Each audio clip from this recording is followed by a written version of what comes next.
Init mo kayo, isa na nagpalit sa nagpili natin mga Si Alipin. hindi na. Pwede. Hi! Hi! Dali, sabay na ta. Sige. Sino ka sa yung coming girl mo? I heard sabihin na daw mo. Dali, ano? No. So, time na for shopping!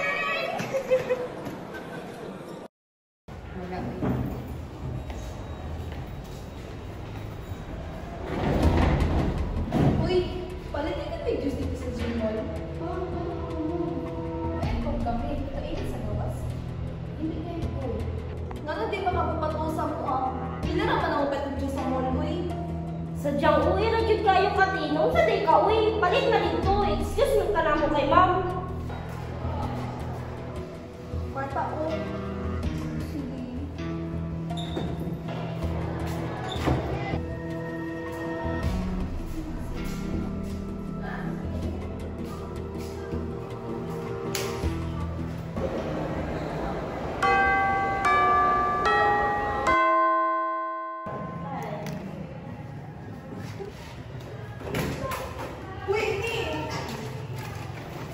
Uy, Amy! Wala na mag-shopping! Uy, wala na mag-shopping! Later na lang na, El. Napamandod ko ginaisip. Lahat, laki na no! Hoy! Oo dili, oy. Basta.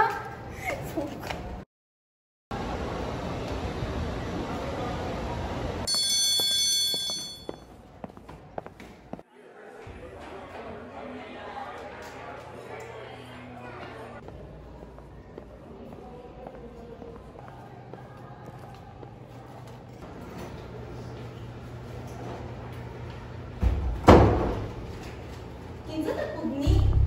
Linlagay ni siya ni Sulod. Ay, si Alipin Rodi ay. Agnes, di ay. Isa pa, scholar mo ko diri. Nya ka mo? Ay, di ay. Abi na gud na mo alipin ka. Ay, di na gud abi, alipin ka. Tama na gud na. Nung sa Camilla. Tama siya. Scholar siya. Dili siya alipin. Tara na. Bye, guys! Bye. Amy, sakit ka? Ha? Wala man. You're acting weird, manggod. Kato yung gibuhat, ganiya ba? Di lang ko ganun silang ginabuhat man good. Lain na siya. Kung unsa man ang alipin-alipin, gusto na ko na ista. Amelia, we have ranks, remember? Ranks? We have our own social hierarchy inside the classroom. We have Maharlika, Maginoo, and Alipin. Makonsider lang ang student na Maharlika if na sila na-contribute sa school and wealthy sila. Ang Maginoo kay dili nga naka-powerful, bali na lang sila connection sa Maharlikas. Ang alipin? Scholars? Exactly, mga poor na students and walay connection sa schools. Ha? Ka-unfair ba, anak? Amelia, Sa man. never mind. Tara na, oy, gutom na ko.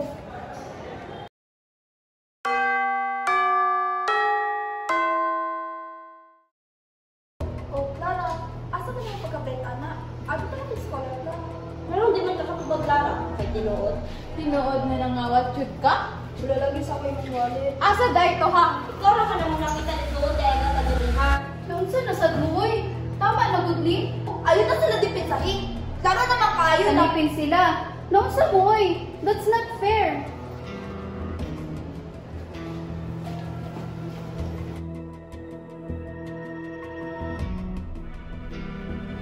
You are part of this, Amelia.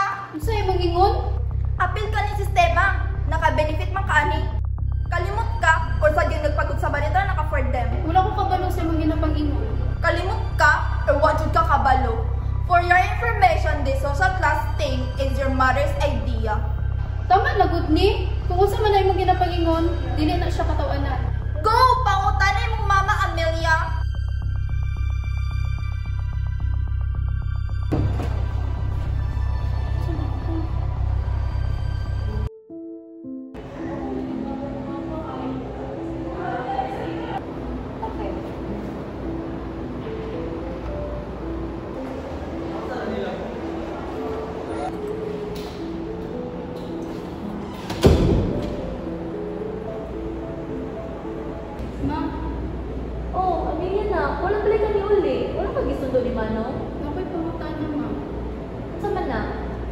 unsa lang maharlika ma.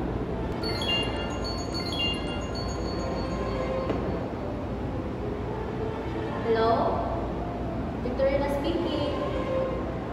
Yes, I forgot. Okay, I will be there in 10 minutes. Okay, bye.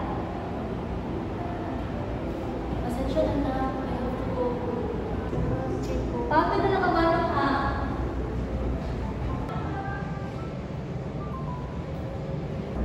Ano minaduda man ako ng mama ko? Pinunga ko siya pang tanong.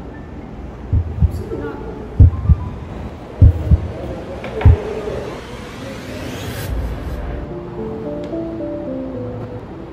So, baka na din ang giingon. Involved si Mama Ani. Nga ako, isa ko sa mga nakabenefit.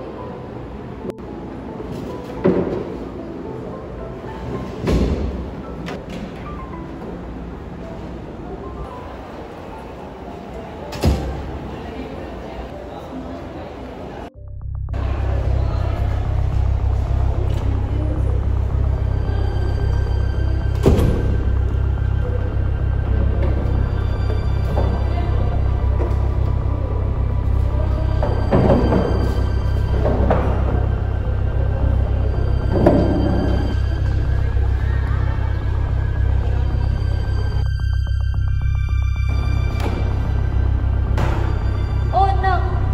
Unsa na? Kabalo ko nga kabalo ka ani ma'am. Oo, ma'am, pero ngano nagbuhat ka ani nga sistema? Why did you make me a part of it? I did it for you, Amelia. I just wanted to protect you from the cruelty of this world. They mocked my clothes, my hair, everything, making me feel worthless. Walking down the hallway was a nightmare, trying to avoid eye contact, hoping they ignored me. But they always found a way to hurt me. Those moments feel like an eternity, and I thought I'd never escape. But I did, and I vowed to never let anyone hurt me like that again. Which is why I'm doing this for you, Amelia, to protect you from the same pain.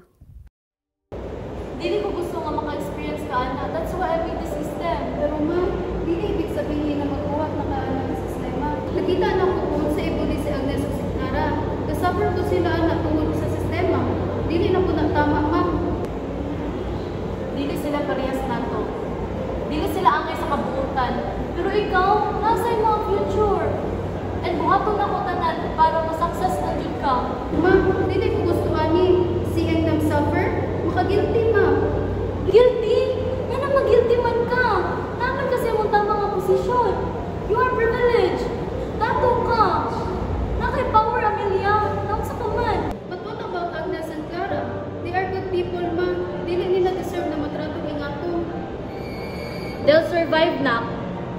Anad na sila permi sa baba. Ma'am, Amelia, kabalo ko nga lisod. Pero think about sa imong position at sa ma-benefit nimo, dili nimo kailangan mapag-associate sa ila. what if I choose to stand up for them, ma'am? What if I choose to be kind? Then you lose everything. Imong position, imong future, mapareha ka nila Clara ug Agnes.